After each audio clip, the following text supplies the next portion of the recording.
언약의 축복을 받지 못한 여호람이라는 제목을 가지고 말씀을 나누고자 합니다.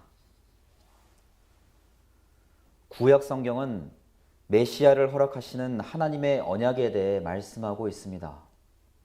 그리고 신약 성경은 그 언약이 예수 그리스도를 통해 어떻게 성취되었는가에 초점이 맞추어져 있습니다. 신약 성경의 첫 번째 책인 마태복음에서는 예수 그리스도의 계보를 소개함으로써 메시아이신 예수님이 다윗의 자손이며 왕으로 오신 분임을 드러내고 있습니다. 그리고 유대인의 왕으로 오신 예수님을 강조하기 때문에 마태복음을 왕의 복음이라고도 부릅니다. 하나님께서는 아브라함과 언약을 맺으신 후에 그의 이름을 아브라함에서 열국의 아버지라는 뜻을 가진 아브라함으로 바꾸셨습니다. 아브라함과 언약을 맺고 그의 후손을 통해 이스라엘 민족을 세움과 동시에 그들의 하나님이 될 것을 약속하신 것입니다. 그래서 하나님께서는 언약의 표징으로 이스라엘 모든 남자들에게 할례를 행하라고 명령하셨습니다. 아브라함 이후로 언약의 메시지를 받은 또 다른 인물은 이스라엘 통일 왕국을 다스렸던 다윗입니다. 하나님께서는 아브라함을 통해 이스라엘 민족을 이루시고 율법을 통해 하나님 나라의 기틀을 세우셨으며 다윗을 이스라엘 왕으로 세우심으로써 체계를 갖춘 나라로 만들어 가셨습니다. 그리고 다윗에게 그의 후손 중 한 명을 택하여 왕위와 나라를 견고하게 할 것이라는 메시아 언약을 주셨습니다. 이러한 이유로 유대인들은 아브라함과 다윗의 후손으로 오실 메시아를 간절히 기다렸습니다. 바벨론에 의해 멸망당하고 백성들이 뿔뿔이 흩어지는 치욕의 역사를 가진 그들에게 있어서 다시금 민족을 회복시킬 메시아의 등장은 매우 중요했던 것입니다. 혈통과 족보를 중시하는 유대인들에게 아브라함과 다윗을 통해 예수 그리스도의 계보가 이어진다는 사실은 큰 의미를 가지고 있습니다. 그래서 마태는 십자가에 달려 돌아가신 예수님께서 메시아라는 사실을 그들에게 확인시키며 하나님의 언약에 따라 아브라함과 다윗의 후손으로 오신 예수님의 정통성을 주장하는 것입니다. 이스라엘이 죄로 인해 타락하는 가운데에도 하나님께서 그들에게 끊임없는 기회를 허락하신 이유는 그들과 맺은 언약을 잊지 않으시고 기억하셨기 때문입니다. 하나님께서는 인간과 달리 한 번 맺은 약속을 결코 잊으시는 분이 아닙니다. 이처럼 변함없는 하나님의 언약 때문에 성도들이 죄의 길에서 회개하고 돌이킬 때 다시금 하나님의 귀한 백성으로 살아갈 수 있는 것입니다. 하사엘이 반역을 통해 아람의 새로운 왕으로 등극한 사건은 북이스라엘에 하나님의 심판이 임할 것을 암시하는 사건이었습니다. 하지만 하사엘은 북이스라엘뿐만 아니라 남유다까지 압박했기 때문에 결국 하나님께서는 남유다에게도 동일하게 경고하신 것입니다. 이 당시 북이스라엘과 남유다는 혼인정책으로 동맹관계를 이루면서 영적으로 함께 타락하고 있었습니다. 북이스라엘의 전성기인 아하방 통치 시절 그는 남다른 친화력으로 대적관계에 있던 남유다와 동맹관계를 이루었고 당시 남유다의 선왕으로 인정받던 여호사밧과 돈독한 관계를 유지했습니다. 하지만 여호사밧의 아들 여호람과 아합의 딸 아달랴가 정략 결혼함으로써 남유다는 타락의 길로 들어서게 되었습니다. 열왕기하 8장 17절에서 18절에 여호람이 왕이 될 때 나이가 32세라 예루살렘에서 8년 동안 통치하니라. 그가 이스라엘 왕들의 길을 가서 아합의 집과 같이 하였으니 이는 아합의 딸이 그의 아내가 되었음이라. 그가 여호와 보시기에 악을 행하였으나 여호사밧은 그의 아들 여호람에게 왕위를 물려준 뒤 약 7년간 나라를 함께 섭정했습니다. 그리고 여호람은 아버지가 죽은 이후에 8년간 단독으로 남유다를 통치했습니다. 여호사밧은 히스기야 요시야와 함께 남유다의 3대 선왕으로 인정받을 만큼 하나님께서 보시기에 정직했던 인물입니다.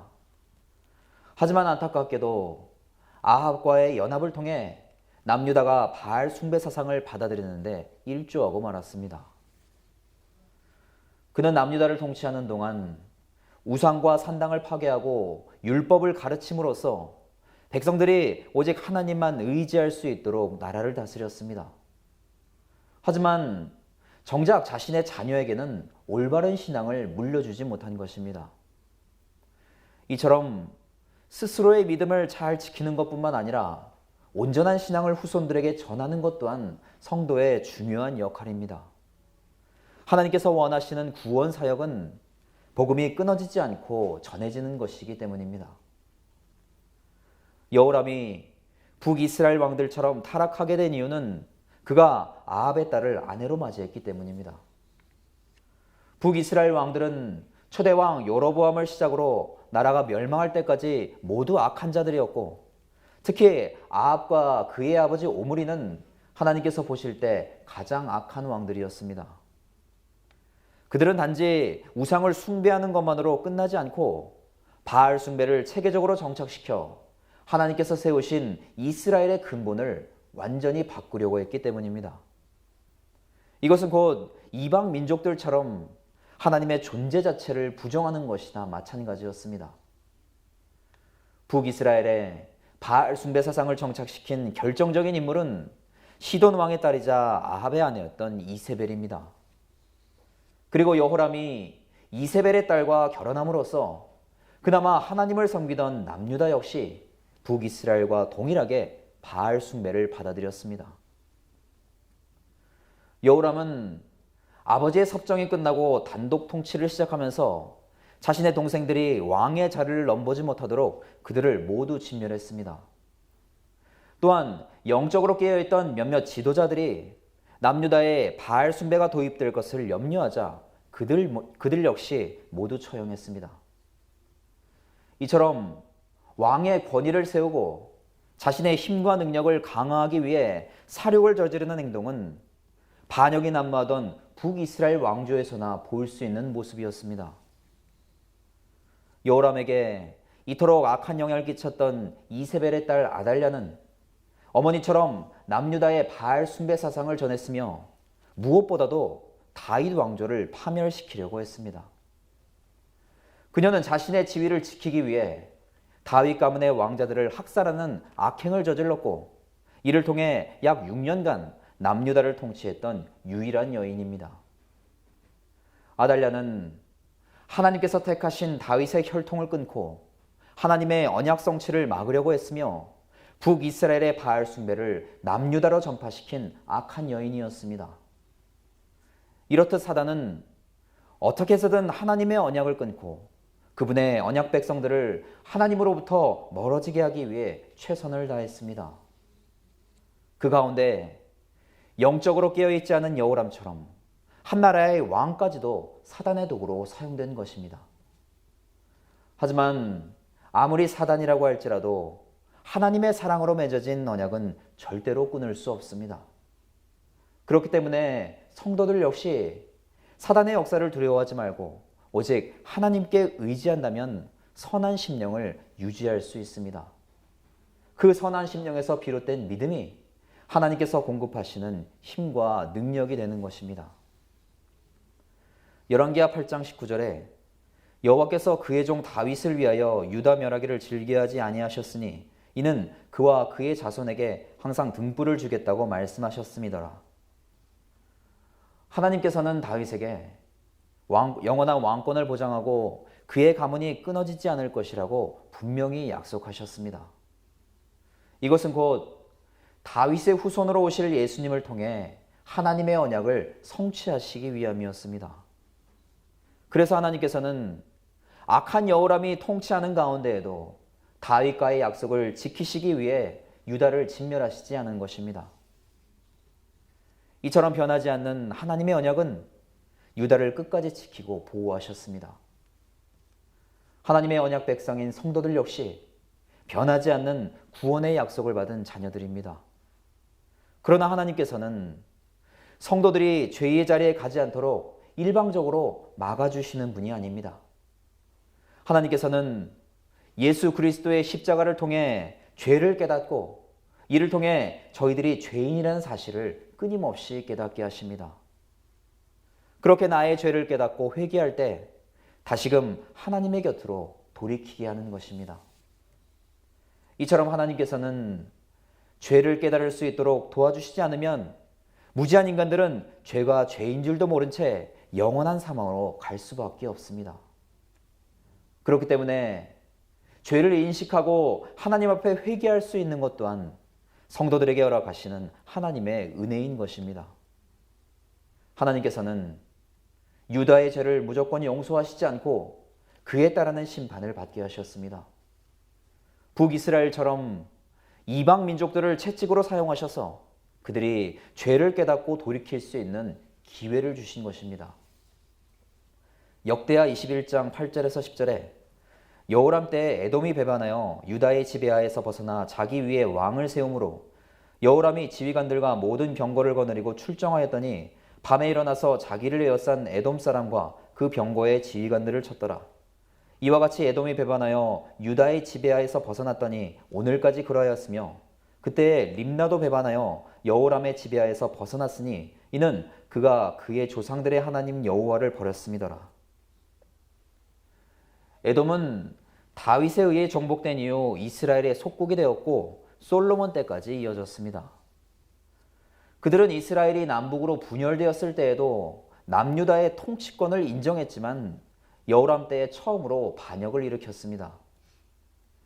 본래 에돔은 이스라엘보다 앞서 왕정 체제를 갖추었지만 다윗에 의해 체제가 분열되었고 여호사밧 때에는 섭정왕을 두어 그들을 다스렸습니다. 하지만 유다의 속국에서 벗어나기 위해 조직적이고 체계적으로 나라를 정비하고 다시 왕을 세우면서 남유다를 배반하는 것입니다. 이때 시작된 에돔의 반란은 약 40년간 지속되었고 이후로 그들은 기회가 있을 때마다 남유다를 공격했습니다. 그리고 유다가 바벨론에 의해 멸망당할 때에도 적극적으로 바벨론을 도와주며 앞장서서 유다를 공격했습니다. 이처럼 에서의 후손이었던 에돔은 이스라엘과 형제국가였지만 유다를 돕기는커녕 오히려 그들을 끊임없이 압제하던 민족이었습니다. 에돔이 반역을 일으켰을 당시 여호람은 에돔뿐만 아니라 림나의 반역에도 함께 대응해야 했습니다. 림나는 본래 가나안 족속의 성읍이었으나 여호수아의 정복전쟁 당시 유다 지파에게 분배되었고 그 성읍은 제사장 직분을 감당하던 아론의 자손들에게 양도되었습니다. 림나가 하나의 독립적인 국가였는지 정확히 알 수는 없지만 인접해 있던 블레셋의 영향을 받아 유다의 반역을 일으키는 것으로 추정됩니다. 실제로 여호람 당시 림나 사람들은 아라비아와 블레셋 사람들과 동맹을 맺어 유다를 공격했기 때문입니다. 이처럼 당시 남유다는 속국들이 지속적으로 반역을 일으키면서 그들이 그들의 공격을 막아내는 데 급급했습니다. 하나님께서 여호람의 악행을 심판하시기 위해 그만큼 남유다의 힘을 약화시키셨고 주변 나라들의 공격을 막지 않으신 것입니다. 역대하 21장 12절에서 14절에 선지자 엘리야가 여호람에게 글을 보내어 이르되 왕의 조상 다윗의 하나님 여호와께서 이같이 말씀하시기를 내가 내 아비 여호사밧의 길과 유다 왕 아사의 길로 행하지 아니하고 오직 이스라엘 왕들의 길로 행하여 유다와 예루살렘 주민들이 음행하게 하기를 아합의 집이 음행하듯 하며 또 내 아비 집에서 너보다 착한 아우들을 죽였으니 여호와가 내 백성과 내 자녀들과 내 아내들과 내 모든 재물을 큰 재앙으로 치시리라. 과거 엘리야는 여호람에게 편지를 보내어 하나님의 심판의 말씀을 전했습니다. 하나님께서는 그가 남유다의 바알 숭배를 전파한 것과 그의 동생들을 살해한 악행을 강하게 책망하시며 큰 재앙이 임할 것이라고 말씀하셨습니다. 실제로 하나님의 심판처럼 그는 블레셋과 아라비아 연합군에 의해 모든 재물과 자녀들과 아내들을 빼앗기고 말았습니다. 결국 여호람의 자녀들 중에는 그의 뒤를 이어 왕이 된 아하시아만 남게 되었습니다. 그리고 여호람은 말년에 원인을 알 수 없는 병에 걸려 치료도 받지 못하고 고통 가운데 죽고 말았습니다. 그의 죽음이 더욱 안타까운 이유는 유다 백성들이 그의 선조들과 달리 여호람의 죽음을 애도하지도 않았기 때문입니다. 또한 그는 다윗의 후손임에도 불구하고 죽어서까지 왕의 묘실에 안장되지 못하는 수치를 당해야 했습니다. 결국 그는 자신의 악행들로 인해 이토록 쓸쓸한 마지막을 맞이할 수밖에 없었습니다. 그럼에도 불구하고 하나님께서는 유일하게 생존한 다윗의 후손 아하시야를 통해 유다의 왕권을 이어가셨습니다. 이토록 암울한 상황 속에서도 하나님께서 유다를 향한 언약을 잊지 않으셨기 때문에 그 약속이 지속된 것입니다. 하나님께서는 죄인들을 향한 구원의 언약을 잊지 않으시고 예수님을 이 땅에 보내주셨습니다. 그리고 예수님께서는 십자가를 통해 그 언약을 성취하심으로써 그리스도를 믿는 모든 성도들에게 구원을 약속하셨습니다. 그리스도 앞에 죄를 고백하는 것도 용서를 받는 것도 하나님의 언약으로 맺어진 성도들이 아니면 불가능합니다. 그렇기 때문에 이 자체만으로도 성도들은 이미 하나님의 축복과 은혜를 덧입은 것이나 마찬가지입니다. 저희들은 본성이 악한 죄인이기 때문에 끊임없이 스스로의 죄를 돌아봐야 합니다. 그리스도 앞에 나와 우리의 죄를 돌아보고 회개할 수 있게 하심에 감사하며 언제나 하나님의 언약 백성으로 살아가시기를 간절히 부탁을 드립니다.